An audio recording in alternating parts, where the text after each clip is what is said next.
Already பர்சனலாகவும் சரி, அதுக்கப்புறம் நிறைய யூடியூப் வீடியோஸும் நான் பார்த்தேன், ஷார்ட்ஸும். ஒரு சில ஃபேமஸான யூடியூபர்ஸே வந்து ஒரு வீடியோ போட்டிருந்தாங்க.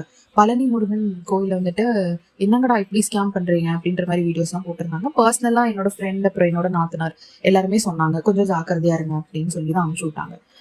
என்ன ஆச்சு அப்படின்னா, உச்சி மாலை போட்டிருந்தாங்க. ஸோ அதனால மலைக்கு போறதுக்கு தான் இவ்வளோ சந்தோஷமா புளியோதரை கட்டி எடுத்துட்டு போய்க்கலாம் அப்படின்னு கிளம்பிட்டு இருந்தோம்.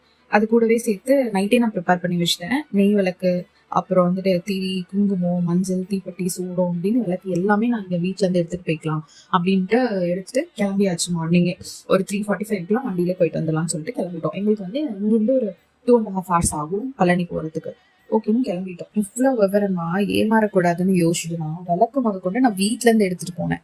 ஆனா எனக்கே விபூதி அடிக்க பாத்தீங்கல்ல, இப்படிதான் இருந்துச்சு இந்த பழனி ட்ரிப். ஏமாறாம எப்படி தப்பிச்சோம் அப்படிங்கறது அடுத்த பாட்டுல சொல்றேன். மறக்காம சப்ஸ்கிரைப் பண்ணிக்கோங்க.